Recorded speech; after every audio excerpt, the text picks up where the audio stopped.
I'm going to make the assumption that most of you know very little about hurricanes, and in some cases that might be a wildly inaccurate assumption, but we'll talk about the basic physics of what the system is, first of all, and how hurricanes evolve and what they look like inside and how they move and how one goes about predicting where and when they will strike land. And then we'll talk about two particularly interesting hurricanes, at least to me, Andrew, 1992, Katrina, 2005. In the interest of total disclosure, I have to tell you that I root for hurricanes. And the last several years have been really very disappointing compared to all the terrible predictions that have been floating around. Still, hurricanes are fascinating, and I never get tired of watching them and trying to compete with other people who try unsuccessfully to predict where they're going to strike land.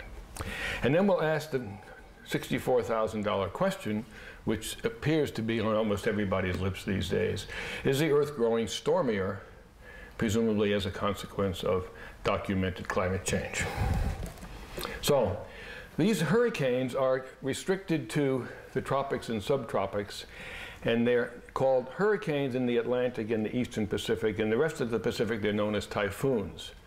I have a good friend, Japanese geologist. His name is Typhoon Lee. Because his last name is Lee, many of them have that last name, and he was born as Typhoon Lee was approaching the Japanese archipelago. And I put this number, 12% of hurricanes occur in the North Atlantic. It's a very small percentage, but they attract a lot of attention because, as Willie Sutton said, that's where the money is.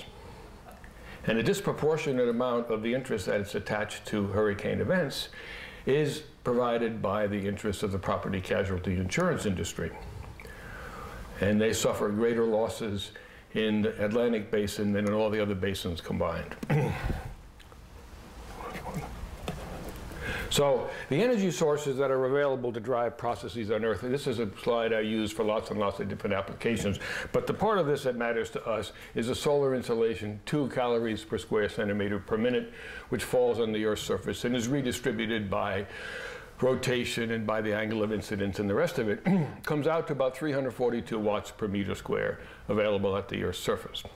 And I like to compare this to the energy that comes up from the Earth's interior as a consequence of radioactive decay of materials in the lithosphere. And that's tiny, 40 calories per square centimeter per year.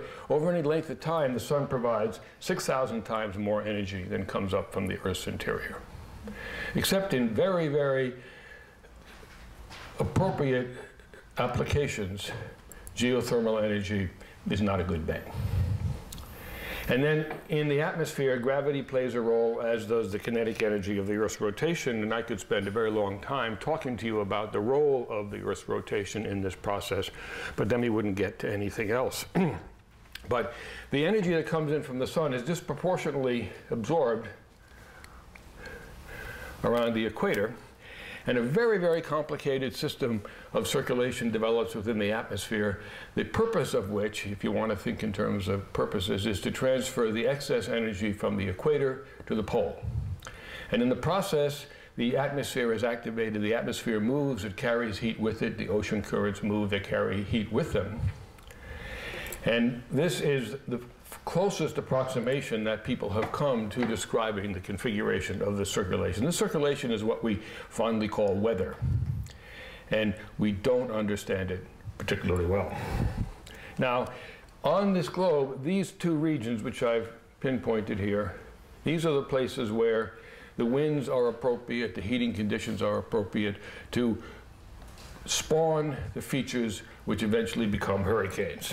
And they're in the trade winds. I'm going to talk just about the northern hemisphere for the time being, but the same thing happens in the southern hemisphere. The southern hemisphere is a little bit different. There's a lot less land, and much of the heating differential which strikes the Earth's surface strikes over the ocean, and that's much more efficiently redistributed. So the number of hurricane type events that happen in the southern hemisphere is significantly fewer. So here's a plot of the Earth's surface showing the winds, and here's the trade wind sweeping across the Sahara. And during the periods of time when the Sahara is at its hottest, which most of you know is in the northern hemisphere summer, individual little swirling windstorms develop over the Sahara, and they twirl around in a counterclockwise direction. The energy flows toward a point where the Earth is heated. It rises. As it rises, because of the Coriolis effect, it's deflected to the right. So these things spin around, looking down from the top in a counterclockwise direction. And by the trade winds, they're pushed offshore into the Atlantic, which you see right there. And this little green spot is one such vortex, one such hurricane center. Starts off as a tropical depression and then slowly moves across the Atlantic, pushed by these northeast trades. It gets stronger and stronger and stronger as long as it lies over warm water of the Atlantic. And as it approaches the western limit of the Atlantic, sometimes it comes ashore in Central America, sometimes it comes ashore in the Gulf Coast, sometimes it comes ashore along the Atlantic coast, and actually the great majority of these storms are turned to the east and dissipate themselves out to sea. The trajectory that one of these storms follows would be the key piece of information that we'd like to understand well enough to be able to predict. Because if a hurricane dissipates itself someplace out here in the Atlantic, only a few ships are at risk, but it makes a big difference if it comes ashore someplace on the east coast of the United States. And so the trajectory, the direction of movement of the storm, what is this? Is this thing on some kind of a timer? The trajectory of movement of the storm is somehow the consequence of the interaction of the trade wind belts and the so-called prevailing westerlies that come across more temperate latitudes. And we understand the trade winds reasonably well, but the kinds of circulation that happens at these latitudes is very much more complicated. So it's hard to know, and we'd like to know exactly where a given hurricane vortex is going to strike land. And here's what one of them looks like from space. This is a so-called mature hurricane. I think this is Andrew, 1992. That's about 400 miles across.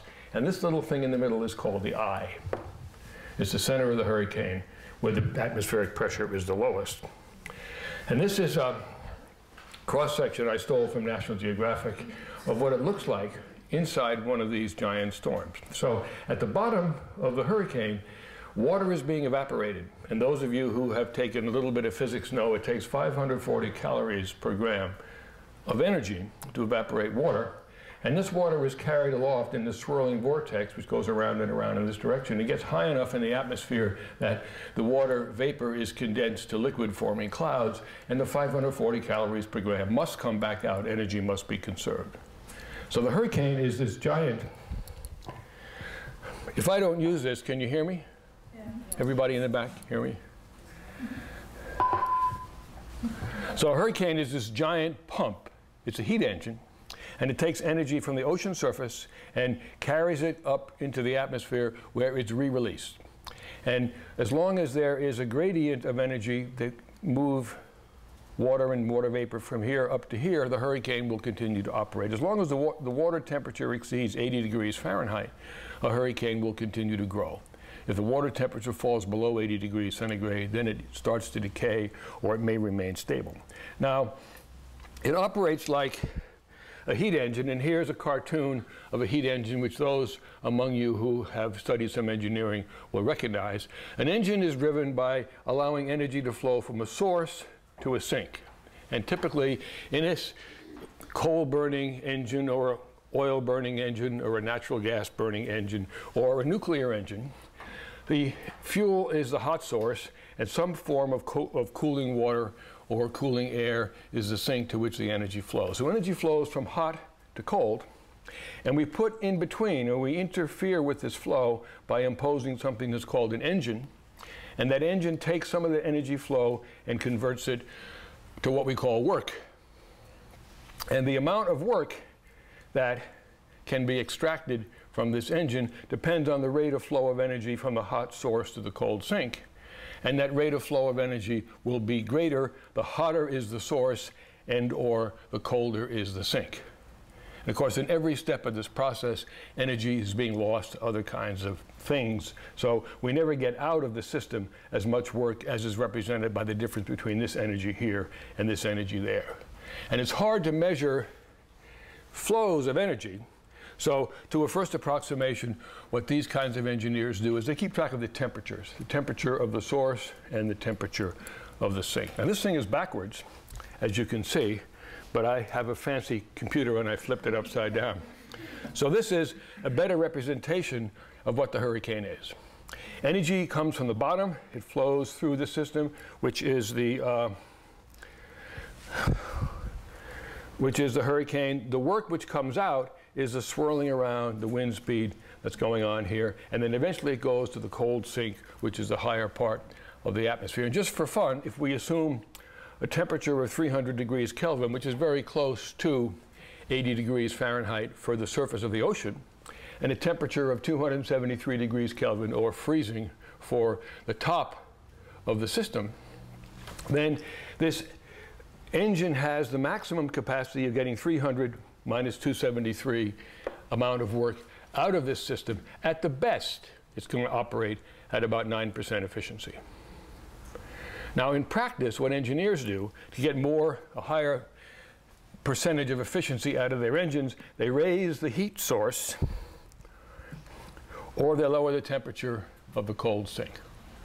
And in some kind of an industrial application, you can make the source very hot indeed, because you could pressurize the water and get the steam to a very high temperature. You're typically limited at the cold end of the system because you cannot get your sink much colder than the ambient environment. So most of the engines that we're familiar with use cooling water of one form or another to help drive the energy from the source to the sink. So in industry, if you want a higher efficiency from your engine, you pump up the heat. We could operate nuclear power plants at higher temperatures than they presently operate at, but this is perceived to represent too much of a risk of failure. So as a consequence, the efficiency of nuclear power plants is artificially kept below this maximum potential. Andy, what's a good number for a coal-fired power plant in efficiency? Mid-30s. Mid-30s, yeah. Yeah. And the nuclear plants had the potential of the high 40s, but they haven't come close because we fear the consequences of those very high temperatures on the apparatus. Just while you're on that, late model gas-fired power plants now put big air conditioners in front of their air intake valves. Here? Yeah, big air conditioners, yeah. At zero energy cost. That's true, but they get more. Yeah, they calculate that through, right? And you've all seen the big power plants with the cooling towers that depend on the energy that's extracted by the evaporation of water to cool the water in the cooling tower and keep that temperature very low. But practically speaking, it's easier to change the heat of the source than it is to change the temperature of the sink. I'm going through all this because there's a big discussion of the probability, plus or minus, yes or no, of a warmer ocean as a consequence of climate change, global warming, leading to more intense storms. And that will be the case if the warmer ocean transfers energy from the warm ocean to the sink in the atmosphere, which remains at the same temperature or lower. But most of the models show that the entire atmosphere will warm. So if the sink warms up at the same rate as the source, there's no gain in energy released. So a warmer ocean does not by itself lead to greater intensity of hurricane events or higher frequency. It depends on much more complicated assessments of what is the distribution of energy expressed by temperature through the entire column of atmosphere in which the hurricane operates. And our understanding of the system is, at the present time, inadequate to enable the modelers to make decent stories about what actually happens in a hurricane. We can't say, nobody can say with any confidence that a warmer ocean necessarily leads to greater intensity of hurricane events. So we classify the hurricanes according to the Saffir-Simpson scale, just based on wind speed. Category 5, which we've all heard talked about because Hurricane Katrina briefly became Category 5 before it decayed to Category 4 and eventually came online as Category 3. Those are the terms that the hurricane people use. Now, here's a map of the Atlantic. And there you see that's Hatteras, right? And here's the Gulf Stream. Gulf Stream typically is 80 degrees Fahrenheit plus or minus. But inshore colder water comes down as part of the Labrador Current and pushes the Gulf Stream offshore right here from Hatteras on north. So hurricanes that come ashore here continue to grow as they pass across the warm water of the Gulf Stream, but the ones that make landfalls farther north have to make it through this very, very cold inshore water which comes down from the Labrador Current. And so the minute they move off of the Gulf Stream, they start losing power, losing speed, losing energy. They still come ashore and do lots and lots of damage in the northern part of the United States. But from Cape Hatteras north, there is more coastal erosion that's affected by the storms we call nor'easters than is affected by the storms that we choose to call hurricanes. Okay, so these are events that have happened. I selected these events from a long list. Any of you guys really get into hurricanes, go to the NOAA, N-O-A-A website. There is nothing that I think I know about hurricanes that I haven't found there at one stage or another. It's complete, it's exhaustive. It goes all the way back as far as anybody has any information about the hurricane. It's a magnificent resource for anybody who's interested in these phenomena. And I got these things off of a very much longer list that was published on the NOAA website, The History of Hurricanes. And Columbus was the first person to describe one to Western scientists or Western navigators. In 1494, on his second voyage, he encountered a storm to which he assigned the name hurricane, which was a Caribbean word, a Carib word. And in his fourth voyage, he warned the governor of Santo Domingo about an approaching hurricane, and the governor of Santo Domingo ignored him and turned loose a fleet of 20 Spanish treasure ships to go back to the old country, and 5 of them sank. Now, you can't say anything at the University of Pennsylvania without invoking Benjamin Franklin. And one day in 1743, Benjamin Franklin went out to view an eclipse of the moon. And he was deeply disappointed because the sky was overcast, a very big storm was coming in. It turned out to be a hurricane, and he couldn't see the eclipse. He wrote to his brother in Boston, who described a similar storm, which Benjamin Franklin assumed to be the same storm, which arrived in Boston 2 days later. And from this correspondence, Franklin concluded that it was the same storm at these 2 different sites, and that hurricanes do not move in the same direction as their primary winds. So he knew the swirling pattern of winds going around the center, and he didn't see any reason why that should have taken the hurricane from Philadelphia to Boston, but it did. 1900 is still described as the biggest natural disaster in U.S. history in terms of lives lost. Something between 8,000 and 12,000 people died in that. And the difference depends on whether or not the authority reporting the deaths bothered to count the Native Americans, because in 1900 they were not part of the census. In 1960, the modern era of satellite observation of hurricane centers was ushered in. So we really only have 50 years of detailed observation of hurricanes from space. And these ones I'm going to talk about: Hurricane Betsy, the National Flood Insurance Program, Camille, Andrew, and eventually Hurricane Katrina. How am I doing, Corey? You're doing really well. You're on track. Okay. You didn't know my track. Speaking of tracks, here's a cartoon of a hurricane approaching the south shore of Long Island, which they do from time to time. It's moving probably 15 miles an hour. The winds are swirling around here in a counterclockwise direction. The eye, there's a low pressure bulge on the ocean surface. The difference in atmospheric pressure is enough that the ocean actually rises and fills. There's a dome of the ocean surface within the eye. It's been measured as high as a meter, depending on the atmospheric pressure in the interior. Now, this storm is moving straight ahead. And the winds here, let's say they're going 100 miles an hour, but the storm is moving at 15 miles an hour. So these winds are going at 115 miles an hour. These winds over here, 100 miles an hour in this direction, the storm is moving 15 miles an hour in that direction. So the winds are 85. Right? The worst winds, the strongest winds, are in the so-called northeast quadrant of the hurricane.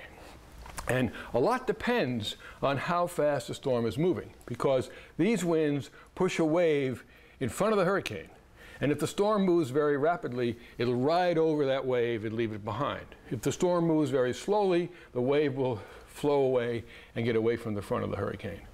If the storm moves at just the right velocity, it'll push ahead of it a giant wave here that's called a storm surge.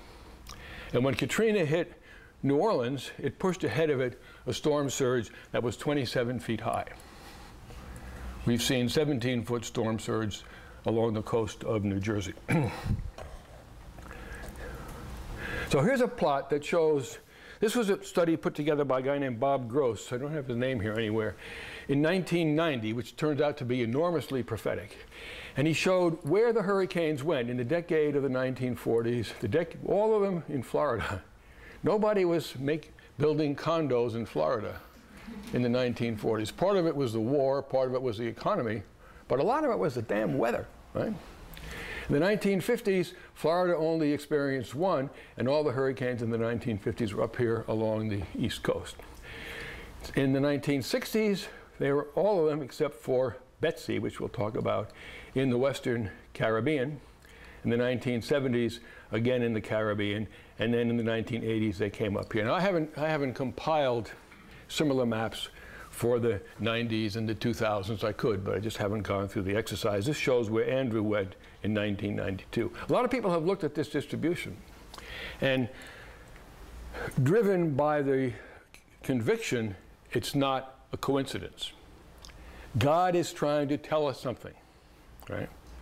There is some rational, discoverable pattern to this process of hurricanes clustering around one part of the coast during certain decades. And some people could attribute it to the activity of the El Nino-La Nina oscillation in the equatorial Pacific, the so-called ENSO El Nino Southern Oscillation. Some attribute it to the North Atlantic Oscillation, which is changes in currents in the extreme North Atlantic. Some attribute it to the Pacific Decadal Oscillation. But other people attribute all of those oscillations to changes in the hurricanes. So it's a classic conundrum of what is the cause and what is the effect. Interesting correlations have been drawn between behavior of these ocean oscillations and the location and the intensity of hurricanes, but nobody's come up with a reasonable statement of a cause and effect connection. So let's look at two famous storms, Andrew and Katrina. You with me? You all there? You're very polite. I wasn't prepared for this. So this is Hurricane Betsy, and this is only 5 years after we started seeing hurricanes from space. And here it's a tropical storm. All of a sudden, someplace out here northeast of Haiti, it became a hurricane, looped around, and came crashing ashore. Went right across the southern tip of Florida, did minimal damage there, but did a lot of damage in a very focused area, but didn't strike the rest of the state, and then headed up and eventually came ashore right on top of New Orleans. Hurricane Betsy, 1965. Now, one of the consequences, the socio-economic consequences of Betsy, was that a large number, not a large number, but enough insurance companies were located in Florida, and all their exposure was located in Florida. So they sold storm insurance policies to people who owned properties in the coast of Florida. And when Betsy hit right down here, the homes were wiped out, and so many people submitted claims for destruction of their homes that 3 of these insurance companies went bankrupt because all of their exposure was focused in one very limited area. So the insurance companies went bankrupt. The homeowners did not collect on the policies for which they had paid their premiums.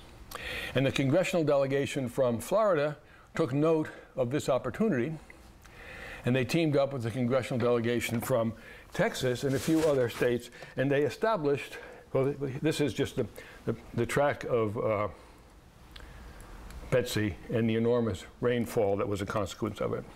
And they established a national flood insurance program, was passed in 1968. It has 3 components: the definition of flood-prone areas, mapping of floodplains, mapping of intertidal zones along the coast, the establishment of construction standards for flood-prone areas. I keep touching this wrong button. And then, for those communities who have produced maps of flood-prone areas and have accepted standards for construction in those areas, those communities are allowed, people in those communities are allowed to buy flood insurance guaranteed by the federal government. And in some cases, they buy the insurance directly from the government, and in other cases, they buy the insurance from insurance companies who are backed by the guarantee from the federal government that the government will cover the losses if they get clobbered by one of these giant storms. All three of these components are controversial. There's a group up at Temple, Richard Nalbandian and a guy named Featherstone. Who knows Featherstone? What's his first name? Jeff Featherstone. Yeah. Those guys are thinking of entirely different ways of mapping flood-prone areas, because what the NFIP has access to, they think, is not very accurate. And now, the flood insurance guaranteed by the U.S. government, that was supposed to be paid for by the premiums the U.S. government would collect by buying insurance from the insurance companies who wrote the policies. And the law requires that the system be self-supporting, and any payments the flood insurance companies have to pay out over and above the premiums they've collected, they have to borrow from the U.S. Treasury.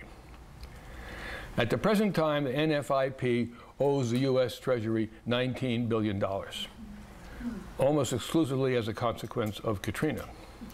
An example of some of the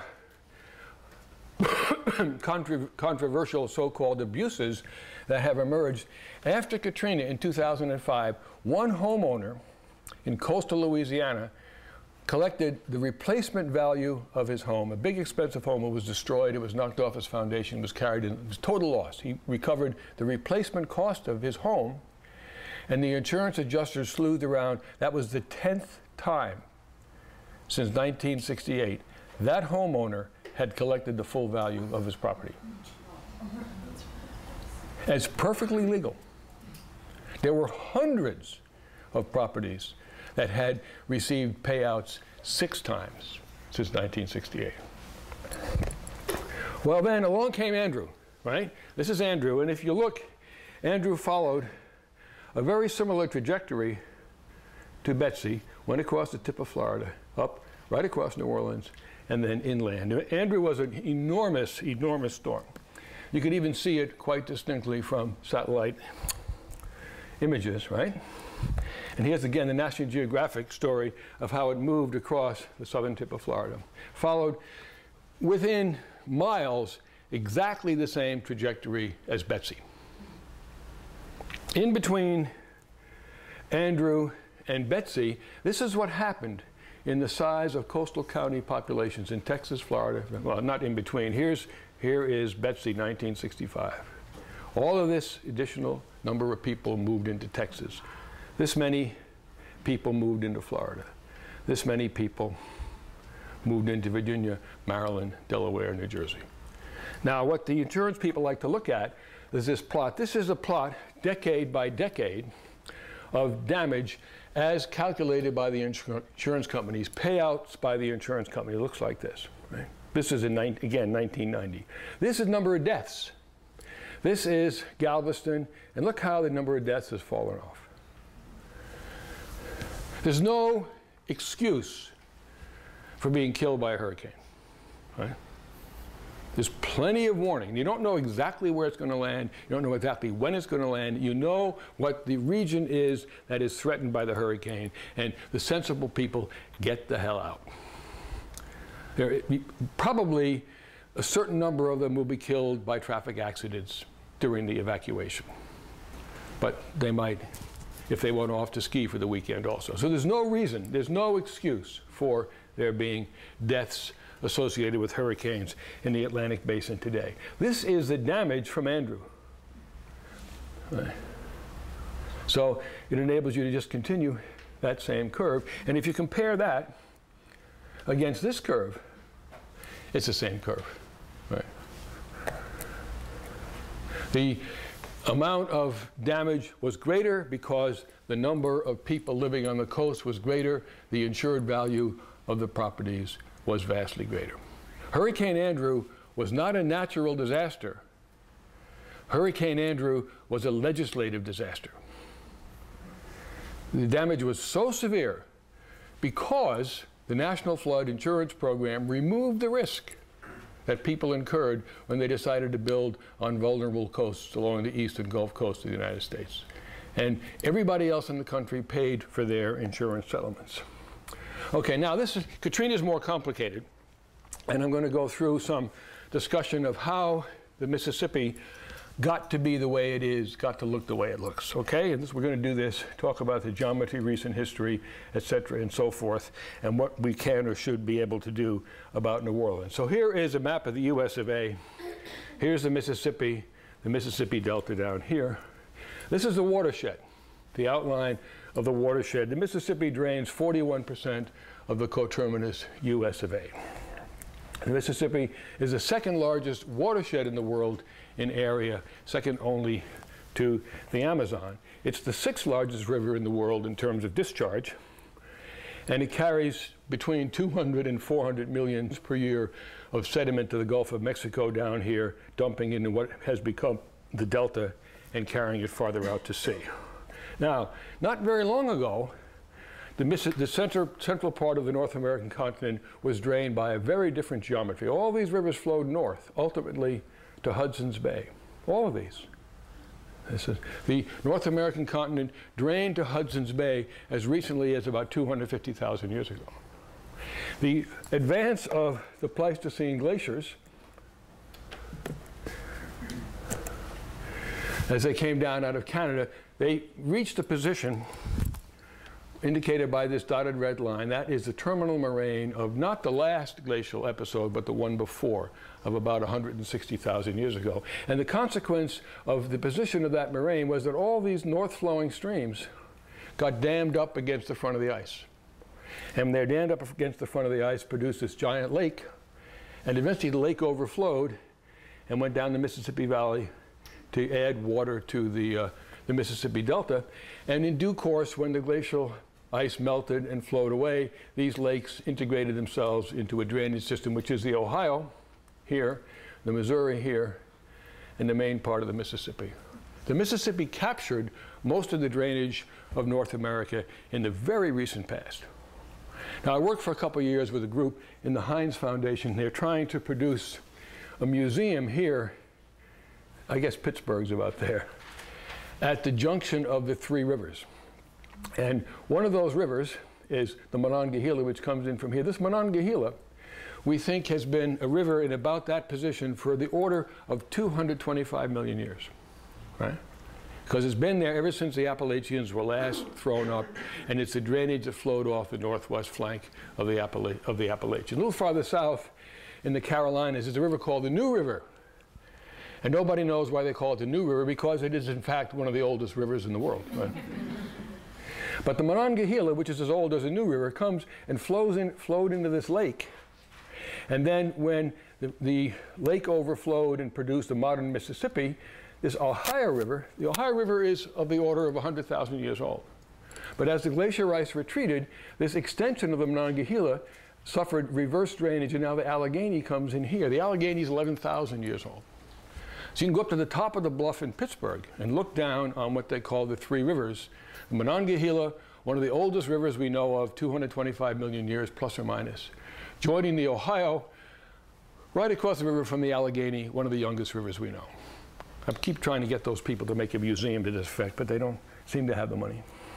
So, this is a cartoon of the processes that happen in the Mississippi. Here's the Ohio. Here is the, did you bring your pointer? This one is losing its poop. Here is the Missouri. And I've shown the meandering of that stream. And this whole region down here is the delta of the Mississippi. And today, the Mississippi goes out here, eventually delivers its water and its sediment to the Gulf of Mexico at the end of what's called the Bird's Foot Delta. Now, deltas typically have multiple so-called distributaries. And from here, there is a distributary of the Mississippi called the Atchafalaya, which is heading off in this particular direction. But most deltas have multiple distributaries. typically 4, 5, 6, 7. The number of distributaries, thank you, in the Nile was mapped by Herodotus in 375 BC and subsequently revised by many, many later generations of geographers. The Nile has had 5 or 6 distributaries for most of its lifetime, most of its historic lifetime. The Mississippi is perhaps the only one which today has a single distributary, which is the main stem of the Mississippi. We'll talk about the Atchafalaya in a minute. Now, here's a cross-section across the channel. This is bedrock. And the Mississippi Valley is deeply filled with sediment because at times in the past, when the continents were covered with glacier ice, sea level was depressed by about 125 meters. And the river dug a deep canyon through the whole lower part of its course. And then as sea level rose in each of the post-glacial episodes, sediment filled in that space. So at the present time, sea level is rising, the Mississippi is rising within its canyon, laying down these sediments one on top of the other. And here's where it is more or less today. So each time the Mississippi floods, the water's in this channel, it overflows its banks, and the first thing it does is dump out the coarse sediment that it's carrying. And this coarse sediment makes a little ridge adjacent to the river, which is known as a natural levee.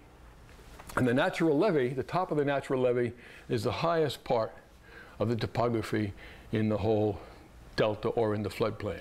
And in subsequent flood events, the natural levees are raised higher, and the fine-grained sediment is carried over here and deposited on the floodplain. So it's a systematic process of the Mississippi raising itself by its own bootstraps with the sediment it's carrying on downstream as it flows. The weight of sediment in the delta pushes down on the Earth's crust.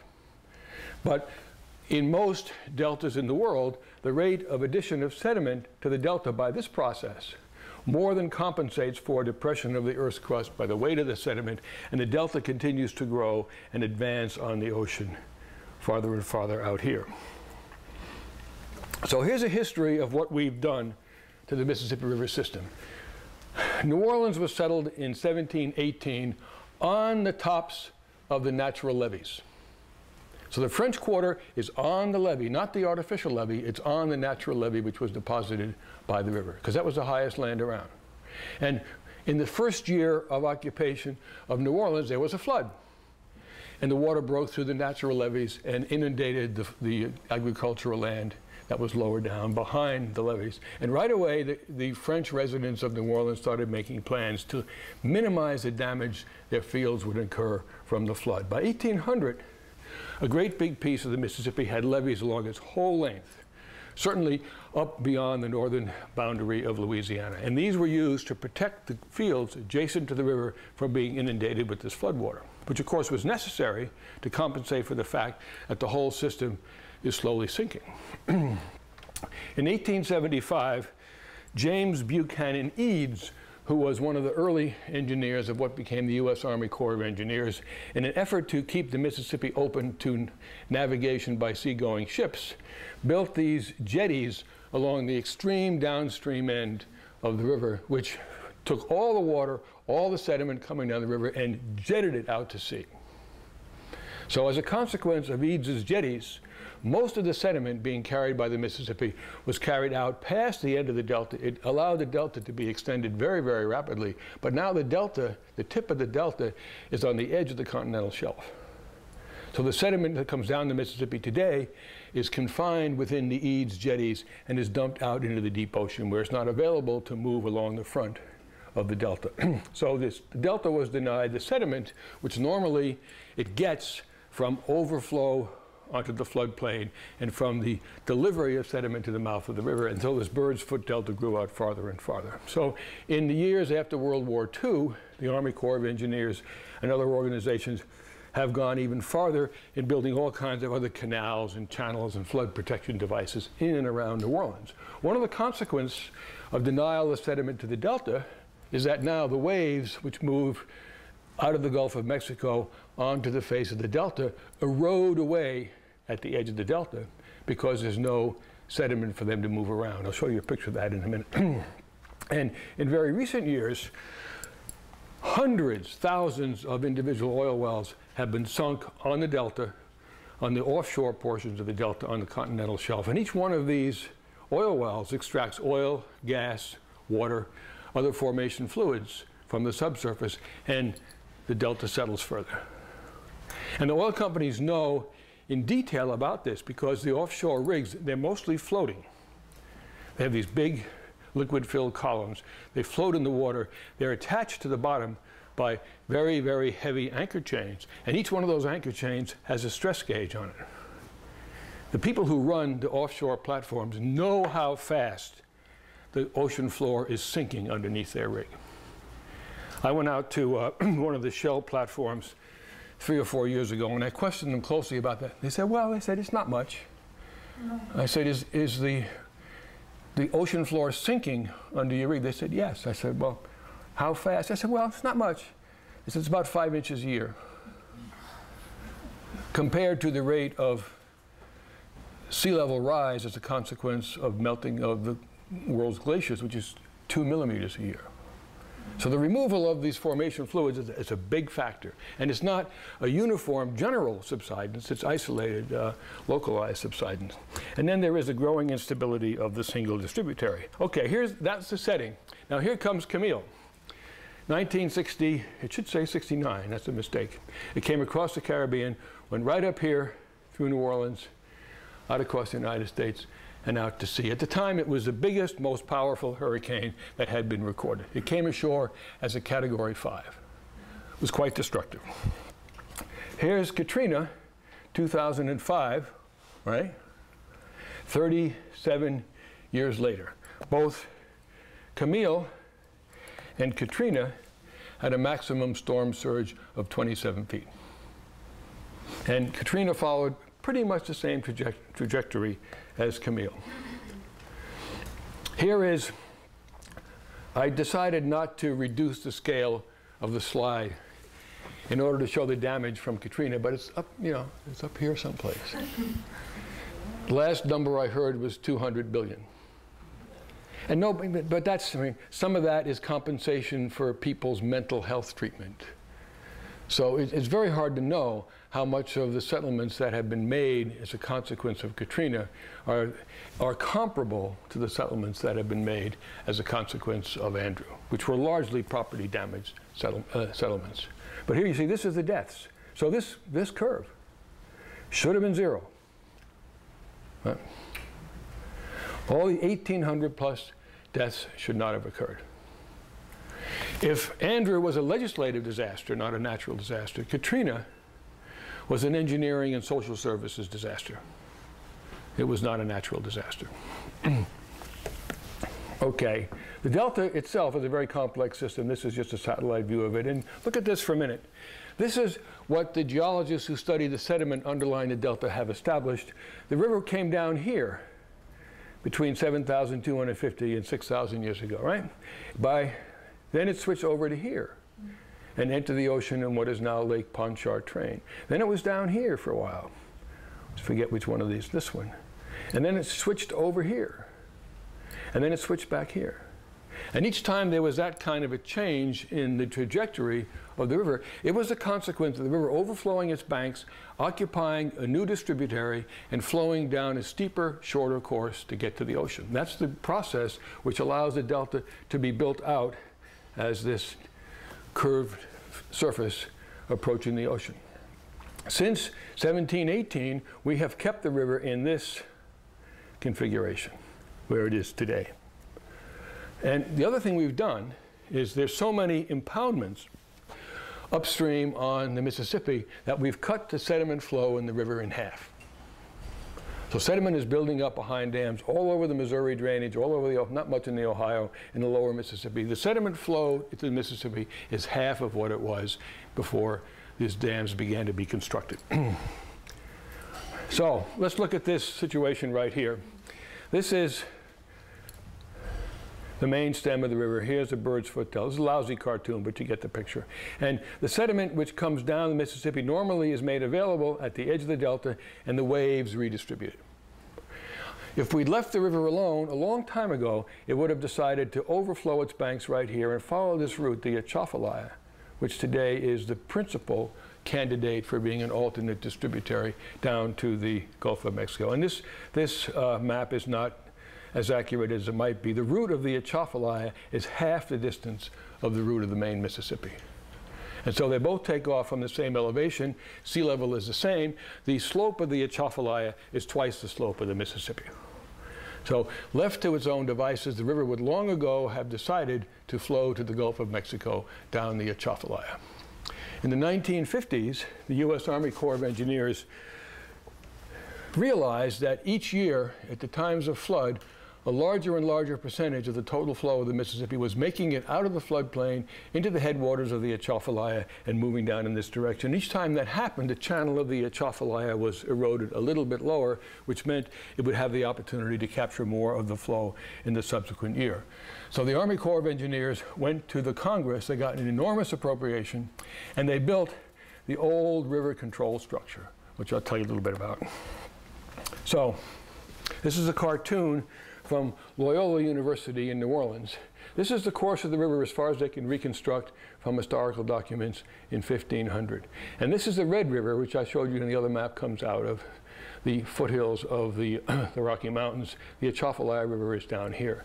And under normal circumstances, the Red River would flow into this loop of the Mississippi, and this far upstream, the Atchafalaya didn't amount to much. But even in 1500, at times of high flow, the river would flood into the Red and on down the Atchafalaya.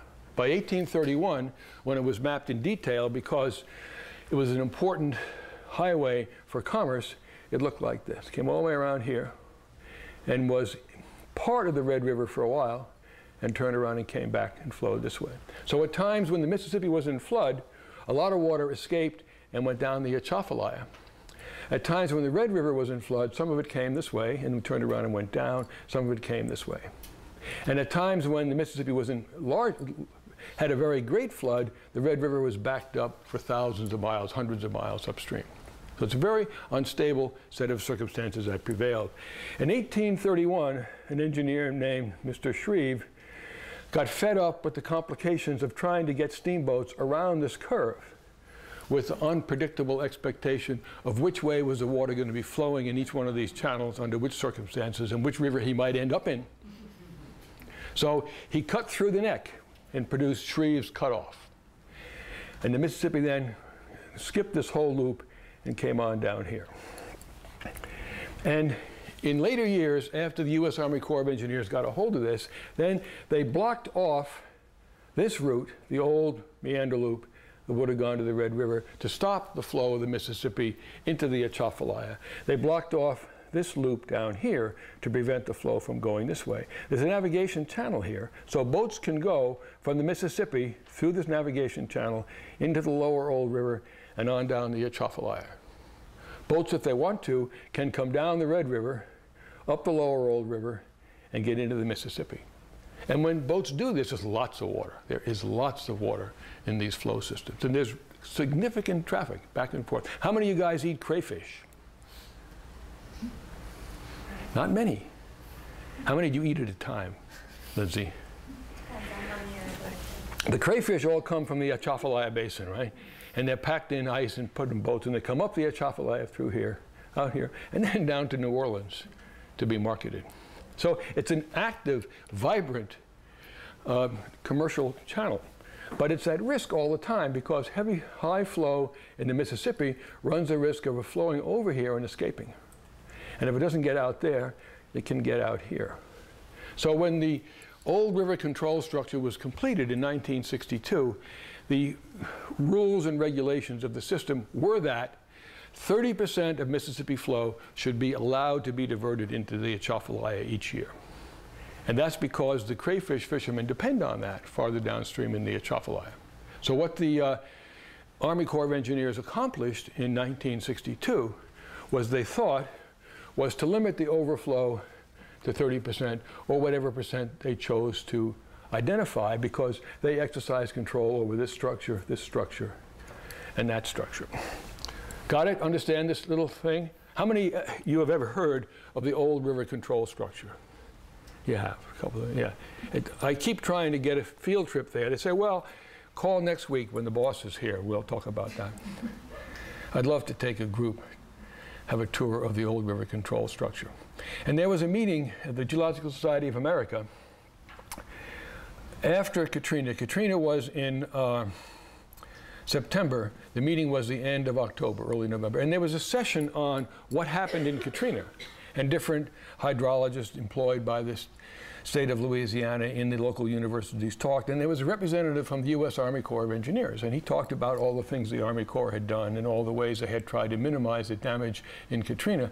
And so I asked him about the Atchafalaya. And I said, what's the chances that the Mississippi will escape and flow to the Gulf of Mexico via the Atchafalaya, leaving New Orleans and Baton Rouge high and dry as backcountry bayou towns? He said, that's never going to happen. I said, you say that with some confidence? He said, yes. I said, how do you have that much confidence? He said, it's my job. And that's the most I could get out of him. Well, in 1973, a string of barges broke loose from way much farther upstream and flowed on down the river, completely out of control. And I don't have a picture of them, but they lodged again against the old river control structure. And for 3 weeks, they were stuck there. And the water rose in the river. It was 15 inches from overtopping the old river control structure. And it eroded this giant hole, which you can see here, goes underneath the structure, right? And they came in later and filled that thing up with riprap and put all these grout pieces in to hold it in place. But they acknowledge that the old river control structure will never be as strong as it was prior to the 1973 flood. The 1993 flood came close, but not as close as 1973.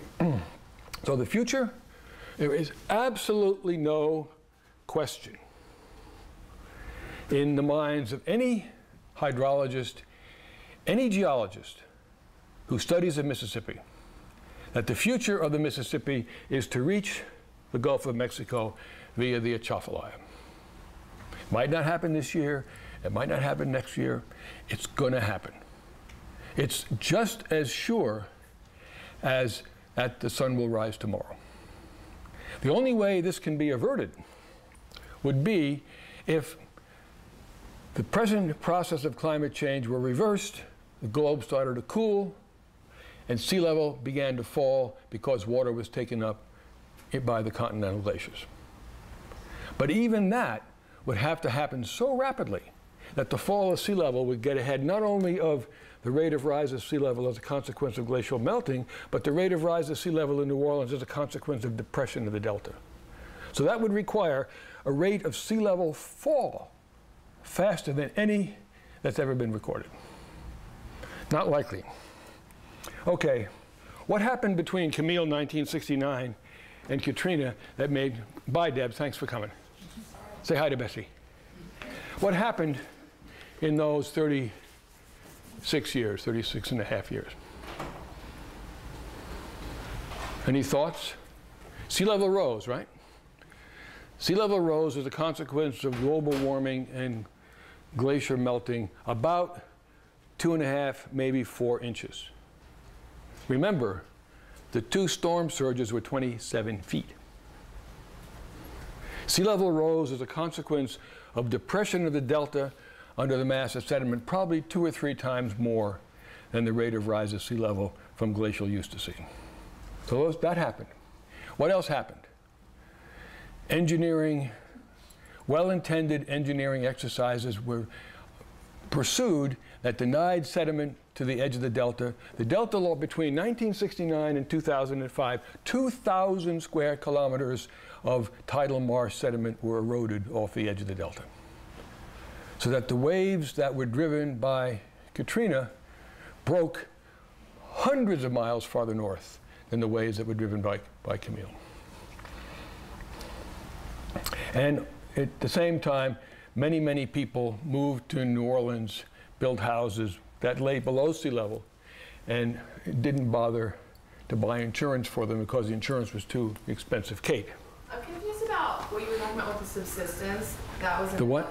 Subsistence? Subsidence. Subsidence, sorry. Subsistence is what the farmers... Subsidence, right. Yeah, that's a thing. That was happening in the Delta region.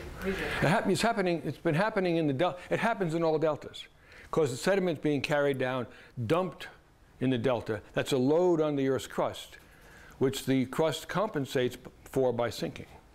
So does that mean that the sea level would have risen more if that wasn't happening? Like, how does It would that have- play on the sea level rising? But the sea level is a local, relative thing. Right. So sea level is what you record on that coast. Right. On the New Orleans coast, that much sea level rise is because the glaciers are melting. That much sea level rise is because the delta is sinking. So because the delta is sinking, there's actually sea level rise. That's right, there. Because sea level is a local phenomenon. It doesn't mean the shape of the ocean surface is changed, but the land is subsiding with respect to the ocean surface. It's like continental land that's Yes, well, the shelf. well as- The shelf is part of the continent. Only that part of the continent that has received the load of sediment that's come on down the Mississippi. Okay, I thought that was ocean. Well, that's where the water, that's where the sediment goes. The crust doesn't care whether it's dirt on top of it or water. When you increase the load, it has to subside. You have that look that tells me I didn't explain that. I'm so confused, but it's okay. It's not okay if you're confused, Kate. The, So I think to add on, because I think now I understand what you said. Like, so the sediment's actually pulling the land down, actually tugging. it's not pulling, it's pushing. Pushing. Okay, so pushing down and actually tugging on the coast itself. No, the coast just settles. Well, it's only gravity. So the land under the delta, which includes a big piece of the continental shelf, is sinking because you're dumping sand on it. Now, it hasn't yet noticed that it's been denied sediment since the 1870s, because this is a slow, systematic process. So the delta is still subsiding under this enormous load of sediment. It's been subsiding for 20, 30,000 years.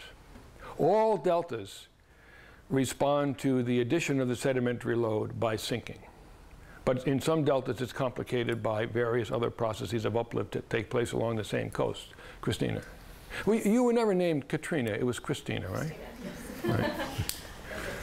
But doesn't subsidence also occur because there's no longer sediment being deposited on the banks, and there's building that happens which compresses the... There's building that happens that compresses the top of the floodplain. And the other factor is because the land is protected from being flooded, you don't get this annual thin layer of sediment on top. So that, over the millennia, has compensated for the process of subsidence of the delta under the weight of sediment. And the other problem is because now there's no flooding of the floodplain, all these floodplain sediments have dried out and they've shrunk. There's another whole factor, which is the shrinkage of the surface soils, which in some locations is 1 centimeter or 2 a year. So in order to protect the Mississippi, or prevent the Mississippi from escaping via the Atchafalaya, we need a major, major change in the direction and rate of sea level change. And there's no indication that that's going to happen. With me? You too? Can I ask you a question about the Katrina storm surge? So Katrina at one point's Cat 5 and builds this storm surge. It's like a Cat 5 storm surge, and then weakens to a Cat 3. Do you think that it maintains the storm surge? Like, why doesn't the storm surge decay? It does. It does. It turned into a Category 4 and then Category 3, just a few tens of miles offshore. The storm surge was not a Category 3 storm surge. It was a big, well, the size of the storm surge depends a lot on the geometry of the floor of the ocean, but primarily on the speed of the storm. So, but Katrina could have speeded up and overridden its storm surge and left it behind. Or if it slowed down, the water could have flowed away. But Katrina struck land, as did Camille, at exactly the right velocity to maximize the height of the storm surge. So you're saying storm surge depends on the translational velocity of the storm yes, itself? Primarily. And the geometry of the coast. But would that mean that a Cat 1 storm that has a specific speed could have a storm surge akin to? Yeah, probably not as high, because the winds pushing it wouldn't be as strong. The circulating winds. Yeah, I'm sure it's more complicated than you and I have just categorized it. But the fact that Katrina was downgraded to a 4 and then to a 3 may have resulted in a reduction of the peak height of the storm. So I don't think anybody could possibly tell that. Right. So what do we do about New Orleans? This is what we're doing. we're rebuilding the city and its infrastructure. Yes, sir. I was just wondering, so wait, what impact does land modification and the fact that they built the city in a basin play into all this? City on a what? Like in the middle, you know, a lot of cities below sea level. Yes. So it wasn't then. Yeah. It's sinking. Right. It was not a good idea. I'm saying like in 2005. Well, in 2005, a substantial area of New Orleans was below sea level because the delta's been denied this annual sedimentary load, because the soils are shrinking as a consequence of desiccation, because formation fluids are being taken from the formations underneath the delta, and because sea level is rising as glaciers melt. So all those together have led to the fact that a substantial area of New Orleans now lies below sea level. And that's going to increase the impact of the storms we find. That's going to increase the depth of flooding when water makes it through the levees. And what? And if it breaks. And does what? Never mind. So, no. And if it breaks. I mean, everything breaks. Yeah, it was a catastrophe. Yeah, but it was an engineering catastrophe. Right. I mean, Katrina was not an abnormal event. It's just like Camille. It was less severe than Camille. So we could relocate as residents elsewhere in the USA. I suggested we'd be ahead if every resident of New Orleans was given a $150,000 voucher to go and buy a house someplace else and encouraged to do it. And the amount of money that was spent would have been a great deal less. We could abandon New Orleans and construct a new city along the Atchafalaya. Nobody wants to move New Orleans to Simmsport, Louisiana. I've tried that route. And another suggestion that I offered, and I shouldn't have, it was very... At a meeting in Washington, we were talking about the alternatives. I said, well, the problem is the people who built the levees have no risk. They're contractors. They build the levees according to the specifications that the U.S. Army Corps of Engineers gave them. If they can, they cheat on the levees when the U.S. Army Corps of Engineers isn't looking. And if the levees fail, that's no failure on their part. They live somewhere else. Right? So the solution to the problem, if you will, of protecting the core of New Orleans would be to turn it into a private theme park. So you laughed too. So I said in this meeting in Washington, sell it to Walt Disney. And a couple of months later, I got this phone call from the fact checker at National Geographic. And she said, Professor Giegengack. I said, yes. He said, did you say this? And I said, well, actually, I said, yes. I said that. I said, are you going to write about that? She said, I'm just asking you a question. I said, yeah, but I'm allowed to ask you a question. She said, one of our writers has written a story about the aftermath of New Orleans and quotes you, and I just want to make sure he's quoting you accurately.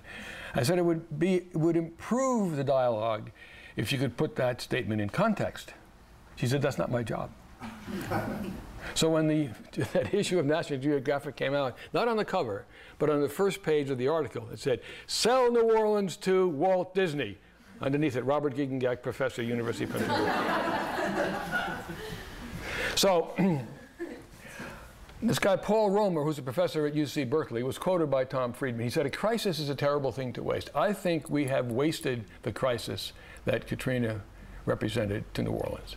That was a time to take the kind of money that's going to be spent in New Orleans and relocate the city, rise to the challenge of building a flood-proof city at a secure site, probably upstream on the Atchafalaya. But nobody wants to do that. Now, I have a friend in New Hampshire who is addicted to fresh tomatoes.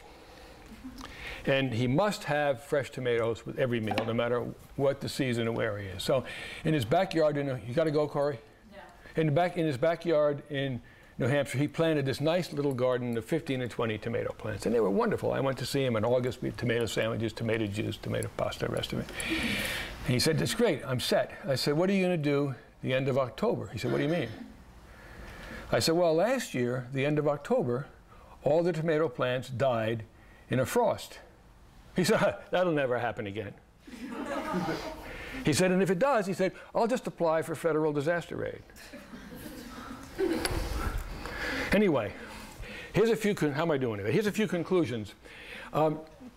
Atlantic hurricanes arrive from, you'll put this on the blackboard or something. So you guys can, these are all the things we said. You can read these conclusions, okay? We don't have to spend any more time there. So a question to ask, is hurricane intensity or frequency increasing as a consequence of global warming?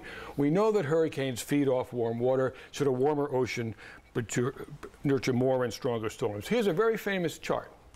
It's widely cited within the insurance industry. A guy named Evan Mills published this in 1996. I went to a conference. He was speaking, conference of the Society of Insurance Research. This shows that annual cost of damage in both insured losses and uninsured losses by decade. This shows, on this scale, annual number of large windstorms. So I said to this guy, what's your definition of a large windstorm? He said, well, it's in the paper. So we went through the paper. His definition of a large windstorm, are you ready for this? A large windstorm is a storm that produces at least $50 million worth of damage. It's a completely circular argument. It says, this curve rises because this curve rises. This is not a good measure of the intensity of a hurricane. If you're not going to do it via damage assessment, how might we measure hurricane intensity? Number of hurricanes a year? That's not good. Number of hurricanes of category X per year? Better. Number of days, because they last different lengths of time, right?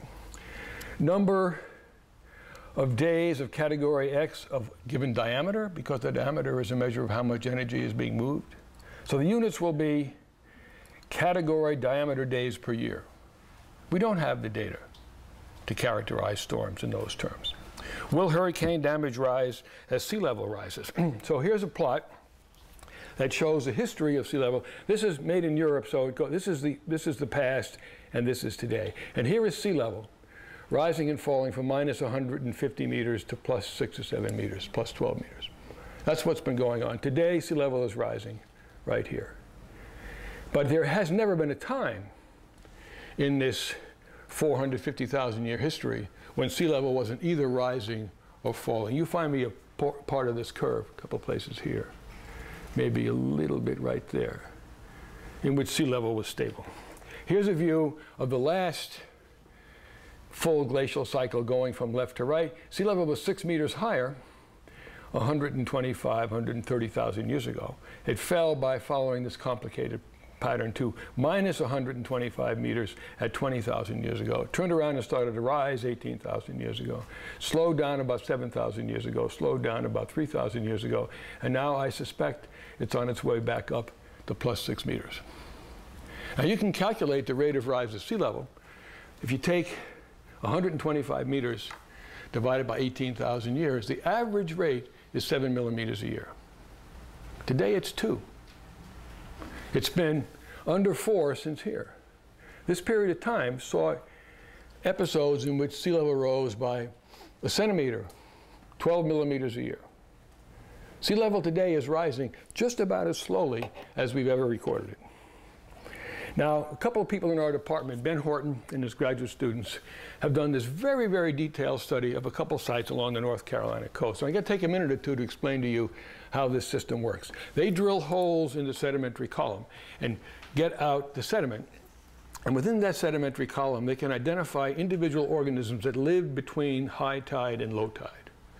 And these are tidal indicative organisms. So they don't know exactly where that animal lived because it lives in the tidal zone. So for each one of these boxes is a sample. So this is the tidal tolerances of that particular organism, and this is the error bars attached to a radiocarbon age on that shell.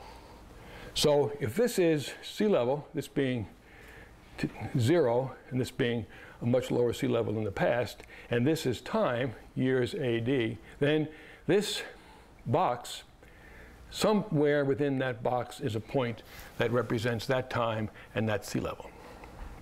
So what these people did is they got as many of these samples as they possibly could and plotted them on this curve. And you see the older ones, the error bars and the ages are greater. The error bars in the tidal location are about the same. And this line here is the tidal data from one of the cities on the coast of North Carolina. And if you do a nice, careful statistical representation of running the best fit line through those boxes, you can show there's a kink here.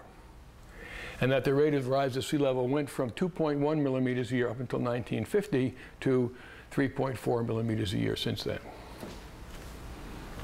That's one site.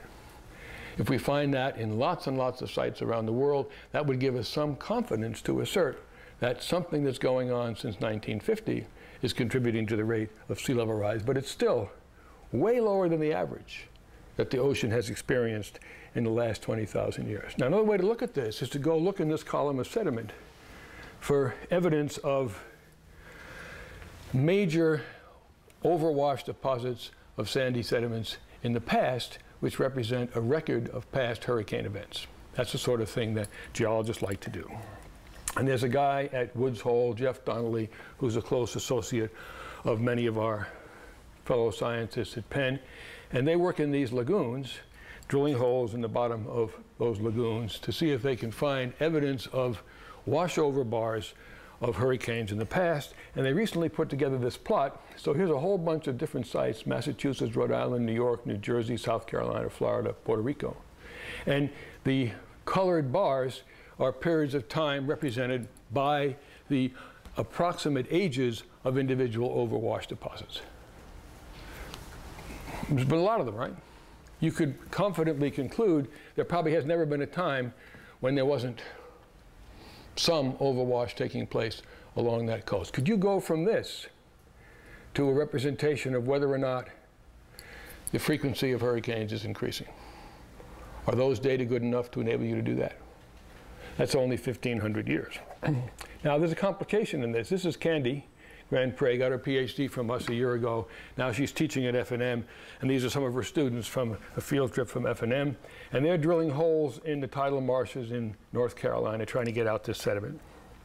And here's an example of this core, and this little brown thing is a little overwash wedge of sandy sediment, which was deposited by a storm event which carried sand inland into the lagoon over the barrier island, which represented the beach. Whether or not that event was a hurricane, you can't tell from the details of the sediment. In 2003, Hurricane Isabel came ashore here, right smack dab in the middle of the Outer Banks.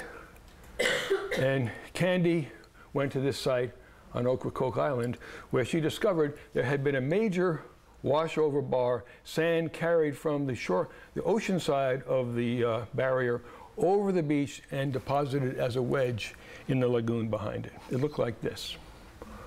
And the wedge very conveniently planted a flag when it got to the maximum position. Right? So Candy set up the apparatus necessary. She mapped this wedge every couple months since 2003 when it happened. And here's her plot. This is the shape of the marsh surface before the Isabel event. This is where the washover bar was in 2004. And since 2004, it's been eroded down to here. 2005, 2010, it's down to here. She just came back from there and it's way down here. The washover bar is gone, which tells you that. I can go back to that plot, but I don't have to. It tells you that the number of hurricane events preserved in that stratigraphic section of sediment in the lagoons is a minimum number, because certain numbers of them have been lost by erosion. And of the minimum number that you see, some were produced by hurricanes and some weren't. And the sand doesn't say, oh yes, I'm a category 3. The sand says a big wave came. And whether or not it was a hurricane, we don't know. So we go back to those conclusions, but I'm going to tell you the instrumental record of observation of hurricanes is very short, and that record is not of uniform quality. They're natural events. They're labeled natural disasters when loss of human life and or property is high. Natural disaster is an oxymoron. If these are natural, they're not disasters. They're disasters because of the people who find themselves in the way of them. There's now no support, it's theoretical or empiric, for the assertion that climate change now underway will lead to increased frequency and/or intensity of tropical storms. And the community that's studying this is grudgingly coming around to the acknowledgement that the natural variability in the system overwhelms any possible measurement of increase of intensity or frequency. The proxy record offers us the best hope of extending our observational baseline, but even the proxy evidence is ambiguous. So what we need, this is like all the other environmental problems that we address as environmental scientists, environmental analysts. We need baselines.